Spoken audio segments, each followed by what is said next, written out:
सभी विद्यार्थियों को वंदे मातरम। मैं विकास श्रीवास्तव विक्रमादित्य आईएएस गोरखपुर के यूट्यूब चैनल पर आपका स्वागत करता हूं। प्यारे विद्यार्थियों, आईएएस एक सफल रणनीति, मैंने अपने इस लेक्चर सीरीज के तहत मैंने आपको बताया है कि मैं उन सारी रणनीतियों, उन सारी विधाओं, उन सारी प्रयासों, उन सारे तरीकों, उन सारे तत्वों के बारे में आपको बताऊंगा जो आईएएस की परीक्षा पास करने के लिए आवश्यक और अनिवार्य होती है। मैंने आपको अपने सारे लेक्चर्स के बारे में बार बार ये बताया है कि हम लोग जो भी बात करेंगे वो वास्तविकता के स्तर पर बात करेंगे, ऐसी रणनीतियों के बारे में बात करेंगे जो प्रत्येक विद्यार्थी उसको अपने ऊपर लागू कर सकता है। ऐसी रणनीतियां होंगी, ऐसे कार्य योजना होंगी, ऐसे प्रयास होंगे जो हर विद्यार्थी कर सके, चाहे वो अमीर हो, चाहे वो गरीब हो, चाहे वो कमजोर हो, चाहे वो औसत दर्जे का विद्यार्थी हो, चाहे वो हाई इंटेलिजेंट विद्यार्थी हो, कोई हो।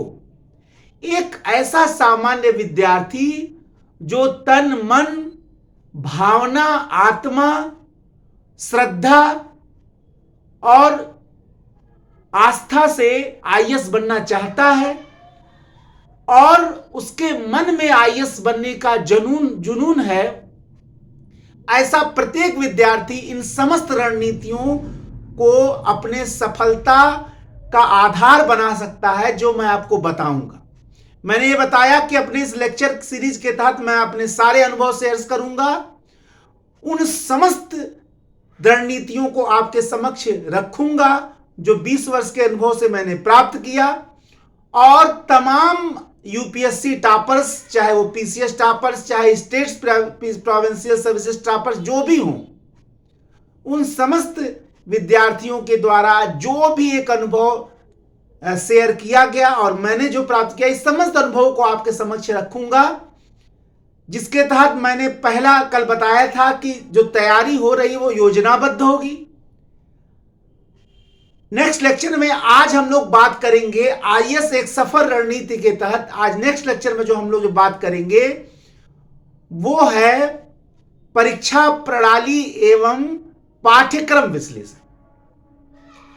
अब सिविल सर्विसेज परीक्षा की जो प्रणाली है और पाठ्यक्रम विश्लेषण है, इस पे बहुत सारे लेक्चर आपके पास हैं और निश्चित ही आईएएस की तैयारी करने जा रहे हैं तो दूसरा सबसे पहला जो चरण आता है वो पाठ्यक्रम विश्लेषण का ही आता है, परीक्षा प्रणाली का ही आता है। तो थोड़ी बहुत इसके बारे में मैं बता दूं, और मैं कोशिश यह भी करूंगा कि आपको इस लेक्चर के तहत मैं ये भी बताने का प्रयत्न करूंगा कि आखिर आयोग ने परीक्षा को 3 चरण में रखा क्यों है। परीक्षा प्रणाली का जो डिस्कशन है उसके तहत यह भी बहुत ज्यादा जानना जरूरी है कि आयोग चाहता क्या है। अगर तीनों चरण की तीनों आवश्यकताएं ना हो तो फिर प्रारंभिक, मुख्य और इंटरव्यू की आवश्यकता ही क्यों है। तीनों को एक ही बार में परीक्षा लेकर एक योग्य अभ्यर्थी को निकाल लिया जाए और कलेक्टर बना दिया जाए, लेकिन ऐसा नहीं है। आयोग हर चरण पे आपके उस प्रकार के व्यक्तित्व का परीक्षण करता है, चाहे वो प्रिलिमिनरी हो, चाहे वो मेंस हो, चाहे वो इंटरव्यू। तो परीक्षा की प्रणाली, जैसा कि आप जानते हैं कि परीक्षा की प्रणाली सिविल सर्विसेज परीक्षा की 3 स्तर पे होती है। प्रीलिम्स यानी प्रारंभिक परीक्षा, मेंस यानी प्रधान परीक्षा, और तीसरा है इंटरव्यू यानी साक्षात्कार। तीनों परीक्षाओं की अपनी अपनी मांग है। तीनों प्रणाली व्यक्ति के उन गुणों का परीक्षण करती है जिन गुणों का होना एक आईएएस अधिकारी के लिए निश्चित रूप से अनिवार्य है। प्रारंभिक परीक्षा, जैसा कि आप जानते हैं कि प्रारंभिक परीक्षा में 2 पेपर होते हैं सिविल सर्विसेज के, GS1 और GS2। GS1 आप जान रहे हैं कि जीएस की उसमें जनरल स्टडीज के सारे प्रश्न होते हैं, चाहे वो हिस्ट्री हो, चाहे पॉलिटी हो, चाहे वो इकोनॉमिक्स हो, चाहे वो साइंस हो, चाहे वो ज्योग्राफी हो, और करंट अफेयर्स और जीके के प्रश्न होते हैं।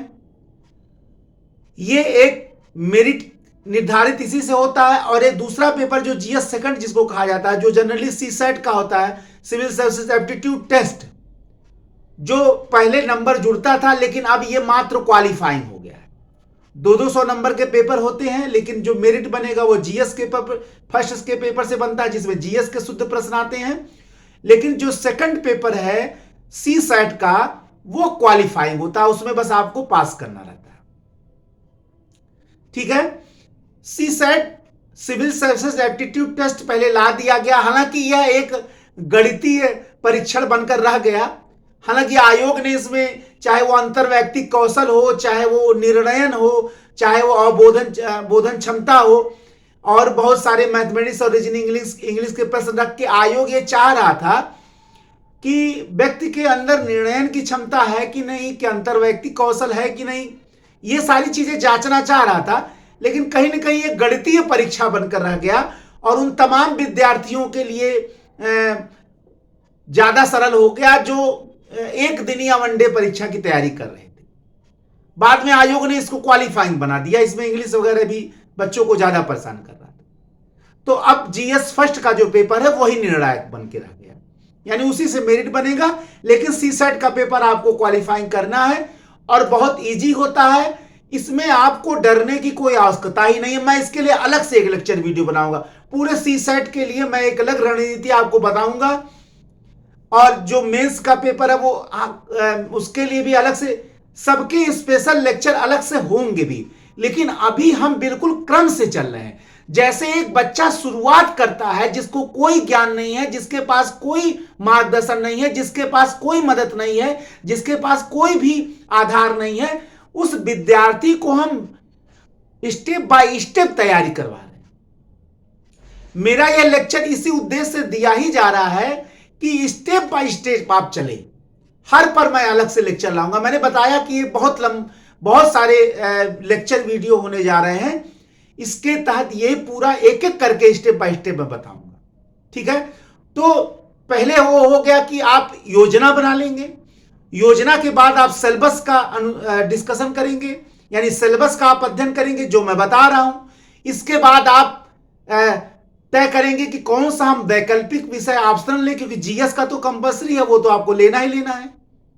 तो एक एक करके हम लोग चल रहे हैं, कहीं भी हम लोग ओवरलुक नहीं करेंगे। अगर ओवरलुक होगा तो बाद में उसका वीडियो अलग से बनाएंगे। लेकिन पूरा आईएएस की तैयारी का, यूपीएससी का तैयारी का, चाहे वो स्टेट सिविल सर्विसेज हो, सबकी तैयारी का अगर सिलेबस इससे मिल रहा है तो यही तरीका होगा तैयारी करने का। एक स्टूडेंट जो तैयारी करना चाहता है, अगर एक लेक्चर एक से लेकर अंत तक सारे अगर वीडियो देख लेगा तो बहुत आसानी से वो तैयारी करने के लिए पारंगत हो जाएगा, और पूर्ण संगठित तैयारी करके वो निश्चित रूप से सफलता प्राप्त कर लेगा। ऐसा मेरा आशा है, उम्मीद है, और जाहिर सी बात है उम्मीद पे पूरी दुनिया कायम है। और अपने इस लेक्चर सीरीज के तहत मैं यही उम्मीद कर रहा हूं, मेरा यही प्रयास है कि आपको हर हाल में सफलता मिले। ऐसा विद्यार्थी जिसको आईएएस बनने के लिए श्रद्धा है, जिसको आईएएस बनने के लिए जिसके मन में आस्था है, जुनून है, निश्चित ही वो बन जाए, उसी के लिए सारा प्रयास चल रहा है। ठीक है, तो पाठ्यक्रम विश्लेषण में सबसे पहले परीक्षा प्रणाली मैंने आपको बता दिया कि 3 चरणों में होता है। अब देखा जाए कि आयोग चाहता क्या है। देखिए, अब जो पहला प्री का परीक्षा हो गया, अब दूसरा है मेंस का परीक्षा। मेंस की परीक्षा में आप जब प्री की परीक्षा जब आप पास करेंगे तो आप मेंस में पहुंचेंगे। मेंस की परीक्षा में जो जीएस का एक पेपर हो रहा था, अभी ऑब्जेक्टिव हो रहा था प्री में। ऑब्जेक्टिव माने वैकल्पिक, जिसके 4 ऑप्शन रहते हैं, उसमें से एक ऑप्शन आपको सही लगाना रहता है। तो अब जब हम मेंस में आएंगे तो मेंस पूरा लिखित होता है, पूरा रिटन होता है। उसमें जीएस के 4 पेपर हो जाते हैं। ठीक है, जीएस के 4 पेपर होते हैं। एक आपको ऑप्शनल सब्जेक्ट भी लेना पड़ता है। इसके अलावा एक एस्से यानी निबंध का पेपर होता है। ठीक है ना, ये कंपल्सरी है। जीएस का पेपर हो गया, एक ऑप्शनल हो गया, जो ऑप्शन आप इतिहास भूगोल जो भी लेना चाहे वो ऑप्शनल हो गया। ठीक है, इसके बारे में मैं आगे बताऊंगा कि ऑप्शनल क्या लेना चाहिए, ये एक अलग लेक्चर चलेगा। लेकिन अभी हम पाठ्यक्रम का एक फौरी विश्लेषण कर रहे हैं, क्योंकि इसमें बहुत सारे लेक्चर आपके पास मौजूद है, लेकिन मैं अपने तरफ से कुछ विशेष चीजें बताना चाहता हूं। तो जीएस के 4 पेपर हो गए, GS1, GS2, GS3, GS4। ठीक है ना। पहले में हिस्ट्री हो गया और ज्योग्राफी हो गया और इंडियन सोसाइटी हो गया पहले पेपर में। फिर दूसरे पेपर में जनरली पॉलिटी का सेक्शन है और इंटरनेशनल रिलेशन है। थर्ड पेपर में इकोनॉमिक्स, साइंस, टेक का जनरली हो गया। और फोर्थ पेपर जो है वो एथिक्स का हो गया। तो फर्स्ट पेपर में जनरली हिस्ट्री और इंडियन कल्चर और इंडियन सोसाइटी और ज्योग्राफी हो गया। सेकंड पेपर में generally polity and international relation हो गया। थर्ड पेपर में जनरली साइंस, टेक हो गया और इकोनॉमिक्स वगैरह हो गए। और फोर्थ पेपर में जो है वो एथिक्स हो गया, यानी नीति शास्त्र हो गया। ये 4 पेपर जीएस के हो गए। एक आपको ऑप्शनल पेपर, वैकल्पिक विषय जो आप स्वयं चुनेंगे वो लेना पड़ेगा। पहले 2 होता था, अब 1 कर दिया गया है, और उस 1 के 2 पेपर होंगे। ठीक है ना, 250 नंबर के हो जाएंगे। ठीक है, इसके बाद जो है एक पेपर निबंध का होगा, एस्से का होगा। इन सारे पेपरों के बाद 2 पेपर होंगे, कंपल्सरी पेपर होंगे, जो केवल क्वालिफाइंग होंगे। जैसे आप हिंदी भाषी क्षेत्र के हैं तो आप हिंदी लेंगे, और एक इंग्लिश का पेपर होगा। ये दोनों 300 नंबर के पेपर होते हैं, ये क्वालिफाइंग होते हैं, हिंदी और अंग्रेजी के। जो अन्य भाषा के लोग हैं वो अन्य भाषा लेंगे, लेकिन जो हिंदी भाषी है वो हिंदी लेंगे। और एक पेपर किसका हो जाएगा, इंग्लिश का। ये 2 पेपर अनिवार्य होते हैं, जिसको सभी को देना आवश्यक होता है, और इसमें पास करना भी आवश्यक होता है, तभी आपका रिटर्न की कॉपी चेक होगी। ठीक है, तो ये आपका अनिवार्य पेपर 300 नंबर। इसमें केवल आपको क्या करना है, केवल आपको पास होना है, क्वालिफाइंग मार्क्स चाहिए, लेकिन जरूरी है, बिना इसके आपका पेपर चेक नहीं होगा बाकी। ठीक है, तो जीएस के 4 पेपर हो गए, एक ऑप्शनल पेपर के 2 पेपर हो गए, निबंध हो गया। उसके बाद 2 कंपल्सरी पेपर हो गए, जिसका नंबर नहीं जुड़ता मेरिट में, लेकिन उसको पास करना जरूरी होता है, हिंदी और अंग्रेजी का। सबकी रणनीति मैं आपको बताऊंगा, कैसे अंग्रेजी में पास करना है वो भी तरीका मैं आपको बताऊंगा, जरूर बताऊंगा, क्योंकि मैं लगातार 3 मेंस दिया है मैंने आईएएस की। जनरल कैंडिडेट होने का 4 मेंस था, लेकिन मैंने 3 मेंस दिया है। ठीक है ना, फर्स्ट में प्री नहीं निकला था, लेकिन लास्ट के 3 टर्न में मैंने प्री निकाला और 3 मेंस दिए, और 3 मेंस में ये सारे कंपल्सरी पेपर निकाले। ये वो रणनीति, देखिए ये अनुभव का विषय है। परीक्षा प्रणाली, परीक्षा में बैठकर ही व्यक्ति जान पाएगा कि आखिर उस समय क्या भावनाएं पैदा होती हैं।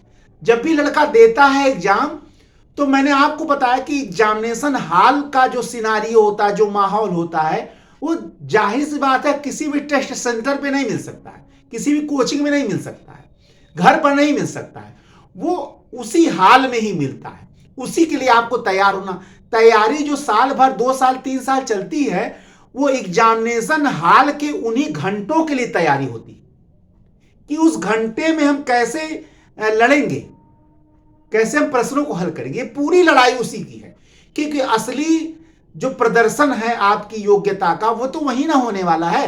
आप घर पर लाख पढ़ लें, लाख लिख लें, लाख प्रैक्टिस कर लें, उसका मतलब परिणाम तभी है जब एग्जामिनेशन हॉल में आपका प्रदर्शन कैसा है, ये मेन है। उसी के लिए मैं यहां पूरी तैयारी आपको कराऊंगा।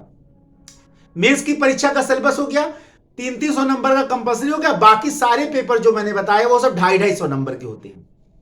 जब आप प्रधान परीक्षा पास कर गए तो आप इंटरव्यू में आए, और इंटरव्यू में 275 अंक का होता है। इंटरव्यू में आपको निश्चित ही प्रत्यक्ष होगा आयोग के सदस्यों, इंटरव्यू बोर्ड में आप जाएंगे, वहां आयोग के सदस्यों के समक्ष आपके पर्सनालिटी का टेस्ट होगा। ऐसा नहीं है कि दोनों परीक्षाओं में आयोग जानने का प्रयत्न नहीं किया आपके पर्सनालिटी का। अभी मैं बताने जा रहा हूं कि क्यों, कैसे होगा। लेकिन इंटरव्यू में आपको आमने सामने आपके आयोग के सदस्य बैठे हैं और आपका व्यक्तित्व परीक्षण कर रहे हैं। और जब आपने इस तीसरे चरण को ही पार कर लिया, तो आप उस लक्ष्य को प्राप्त कर लिए जिसको आप कभी सपने में देखते थे। ठीक है ना, जिसके लिए पूरी परीक्षा की प्रणाली चल रही। तो परीक्षा के 3 चरण हो गए। तीनों में कौन कौन से विषय होते हैं मैंने आपको बता दिया। उन विषयों के अंक क्या होते हैं। प्रारंभिक परीक्षा के दोनों पेपर के 2-2 अंक होते हैं, लेकिन जो मेरिट बनता है वो जीएस 1 से बनता है। फिर मैंने आपको मेंस की परीक्षा में बता दिया कि जीएस के 4 पेपर होते हैं, एक निबंध का पेपर होता है, वैकल्पिक विषय के 2 पेपर होते हैं और 2 इसके अलावा कंपलसरी पेपर होते हैं जिसका नंबर नहीं जुड़ता, लेकिन उसको क्वालिफाई करना आवश्यक है। और इंटरव्यू कितने का होता है, 275 अंक का होता है। अब परीक्षा की प्रणाली हम जान गए, सिलेबस भी हमने समझ लिया। अब हम ये जानने का प्रयत्न करेंगे कि 3 परीक्षा 3 स्तर पर लेने का मतलब क्या है आयोग। केवल इसलिए कि वो आईएएस की परीक्षा, केवल इसलिए कि लेकिन पहले मेंस ही केवल होता था। एक समय था जब केवल मेंस ही होता था। क्या उस समय योग्य अधिकारी नहीं आते थे? बिल्कुल आते थे। तो परीक्षा, हालांकि जब संख्या बढ़ने लगी तो आयोग ने क्या किया कि प्री भी कर दिया। फिर उसके बाद उसने जो है माइनस मार्किंग में कर दिया 2007 में। पहली बार हम जब माइनस मार्किंग हुआ था तो हम लोग दे रहे थे 2007 में। तो यह भी रणनीति मैं बताऊंगा कि माइनस मार्किंग में कैसे आपको सफल होना है। 3 प्रणाली में परीक्षा को लेने के पीछे आयोग का कुछ ना कुछ तो उद्देश्य है। आइए उन्हीं का विश्लेषण करें, और यह विश्लेषण आपके लिए परीक्षा में सफल होने के लिए बहुत आवश्यक है। जब आप ऑब्जेक्टिव की परीक्षा में बैठते हैं तो कभी कभी होता क्या है कि कलेक्टर के पास जब आईएएस बनता है या कोई आईएएस अलर्ट जो भी हो, क्लास 1 अधिकारी जब बनता है तो कुछ समस्याएं उसके पास बनी बनाई आती, यानी विकल्प मौजूद रहते हैं। बस निर्णय करना रहता है कि उन विकल्पों में से आप क्या लेंगे, आप क्या चुनाव करते हैं। डिसीजन मेकिंग में 2 तरीका होता है, या तो विकल्प बने हो, 4 विकल्प में से आपको एक विकल्प चुनना है। और डिसीजन मेकिंग में एक तरीका यह भी है, निर्णय निर्माण में, डिसीजन मेकिंग में, कि विकल्प भी आप खुद बनाइए और विकल्प का चयन भी आप खुद करिए और उन विकल्पों के चयन के बाद उनका इंप्लीमेंटेशन भी करिए। ठीक है ना। तो विकल्प जब बने हो और उनका चयन करना, तो यह प्री की परीक्षा है। और जब स्वयं विकल्प बनाकर उसका इंप्लीमेंटेशन करना है, स्वयं विकल्प बनाना है, फिर उन विकल्पों का चयन करना है, चयन करके उसका इंप्लीमेंटेशन करना है, तो यह होता है मेंस की परीक्षा।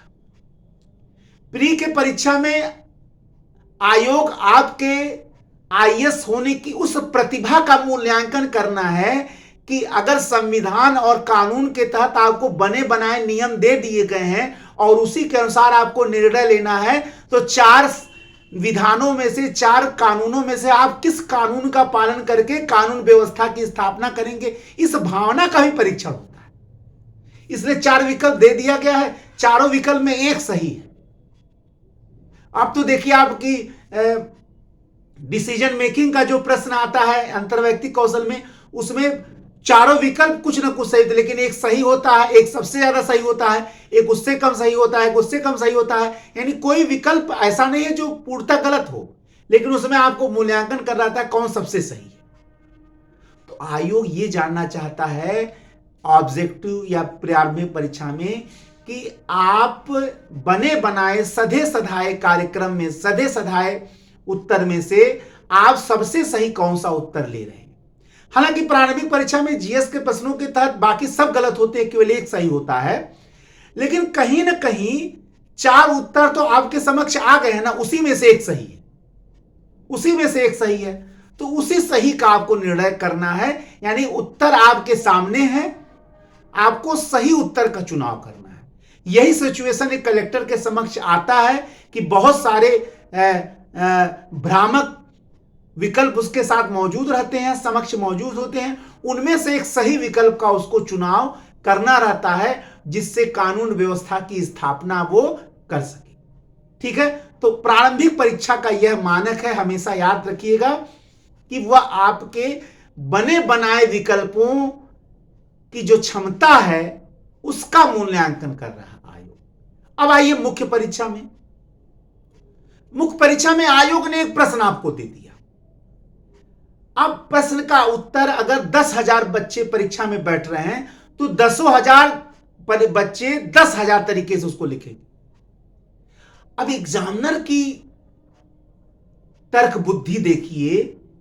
अच्छा, ऐसा नहीं है कि सभी एक ही उत्तर लिखेंगे, ऐसा नहीं है। हां, कोर सेक्टर लगभग सबका बराबर, जो भी सही उत्तर लिखेगा उसका कोर सेक्टर तो लगभग एक होगा, जो मेन बात है वो सबका एक होगा, लेकिन लिखने का तरीका अलग होगा, प्रस्तुत करने का तरीका अलग होगा। वही बात 56 भोग अगर एक ही थाली में परोस दिया जाए मिला जुलाकर, तो उसका वो अच्छा नहीं लगेगा उस तरह। लेकिन 56 को अगर 56 कटोरे में रखा जाए, 56 भोग को 56 थाली में रखा जाए, तो उसका रिप्रेजेंटेशन अलग।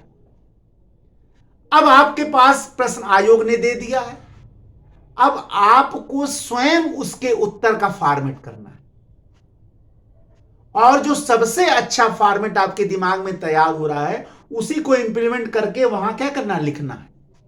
क्योंकि आप एग्जामिनर के समक्ष अपने लेखन शैली के माध्यम से ही प्रस्तुत हो रहे हैं, यानी एग्जामिनर के समक्ष आपका लेखन शैली आपका प्रतिनिधित्व कर रहा है एग्जामिनर के समक्ष।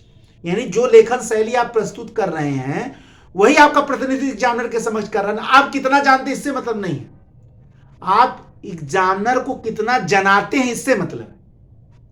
आप क्या जानते हैं इससे मतलब नहीं है, आप एग्जामिनर को क्या जनाते हैं, जनाने का मतलब क्या रिप्रेजेंट करते हैं उसके समझ, इससे मतलब है। और यही मेंस की परीक्षा है कि विकल्प आपको खुद बनाना है, पहले समस्या को लोकेट करना है कि प्रश्न क्या पूछ रहा है, फिर विकल्प भी आपको बनाना है, यानी क्या क्या लिखना है, फिर उसका इम्प्लीमेंटेशन भी करना है, यानी प्रस्तुति भी करण भी करना है लिखकर उस कॉपी पर, और वही रिप्रेजेंट करेगा आपके पास एग्जामिनर के पास। यानी ये एक कलेक्टर बनने वाले अभ्यर्थी की उस योग्यता का परीक्षण है मेंस की परीक्षा, जिसके तहत वह समस्या को लोकेट करेगा, समस्या के बहुत सारे विकल्पों का निर्माण करेगा, उनमें से स्वयं एक सही विकल्प का चुनाव करेगा, और फिर उस सही विकल्प का इम्प्लीमेंटेशन करके समस्या का समाधान करेगा। यह है मेंस के परीक्षा का दृष्टिकोण। जब आप इस दृष्टिकोणों को समझ जाएंगे ना तो बहुत आसान हो जाएगा परीक्षा। आयोग क्या चाह रहा है, आप इससे समझ पा रहे हैं कि आयोग क्या चाह रहा है। इसीलिए मेंस की इस पे अलग से मैं डिस्कशन करूंगा, पूरे मेंस की परीक्षा की अलग डिस्कशन मैं विधिवत करूंगा, और वहां आपको मैं दिखाऊंगा कि प्रश्न के उत्तर आपके समक्ष भी हैं, आपको लिखना भर है। अब आइए इंटरव्यू सेक्शन में। देखिए, कोई भी बात आदर्श नहीं होता है, कोई भी नियम या कोई भी तत्व या कोई भी तथ्य जो है वो ऐसा नहीं कि सब पे लागू होता, परिस्थितियों के अनुसार उसका इंप्लीमेंटेशन हम करते हैं। लेकिन मेरा उद्देश्य यहां है आपको ज्यादा से ज्यादा समझा देना और आपके समस्याओं का सरलीकरण करना। एक गुरु का काम केवल आपके ऊपर तथ्यों का भरमार करना नहीं है, तथ्यों का भरमार करके आपको तथ्यों के जाल में बांध देना, ये नहीं गुरु का कार्य होता है। गुरु का कार्य होता है उन समस्याओं का सरलीकरण करना जिन समस्याओं के संजाल में आप बंधे हुए हैं, फंसे हुए। और मेरा कार्य यही है यहां कि मैं आपको उन समस्याओं से निकालूं, उन समस्याओं के संजाल से बाहर करूं, और उस मार्ग का प्रशस्त करूं जिस मार्ग पर चलकर आपको निश्चित सफलता मिलेगी। ये मेरा प्रयास है। अब आप प्रधान परीक्षा पास करके इंटरव्यू में पहुंच रहे हैं। इंटरव्यू में अब आयोग क्या देखना चाहता है? अब आयोग आपके पर्सनालिटी का टेस्ट करना चाहता है, बायोडाटा नहीं जान। बायोडाटा तो भाई ठीक है, आप क्या आप जान रहे हैं, क्या आप पढ़कर आए हैं, क्या आपकी हॉबी है, ये सब पूछता आयोग, इसका मायने है। लेकिन वो यह भी जानना चाहता है कि आपका पर्सनालिटी क्या है। इस पे एक अलग से वीडियो लेक्चर पूरा दूंगा, लेकिन थोड़ी सा मैं परीक्षा प्रणाली का चूंकि यहां डिस्कशन कर रहा हूं तो थोड़ी सा ये भी देख लिया जाए। अब आयोग इसमें आपके व्यक्तित्व का परीक्षण करता है। अब व्यक्तित्व का मतलब क्या होता है, ये भी तो बहुत जरूरी जानना है, क्योंकि व्यक्तित्व का मतलब समझ ही नहीं पाते कि व्यक्तित्व का मतलब क्या होता है। देखिए, व्यक्तित्व का मतलब केवल शारीरिक गुण है, बिल्कुल नहीं। तो इसका मतलब सारे टाई सूट बूट वाले सेलेक्ट हो जाएंगे वहां, अगर शारीरिक गुण होता है? क्या आंतरिक गुण होता है? केवल आंतरिक गुण तो नहीं होता है। केवल शारीरिक गुण होता तो आप देखिए बहुत सारे हैंडीकैप्ड भी सेलेक्ट होते हैं। ईरा सिंगल टॉपर थी, उनको भी आप देख लीजिए।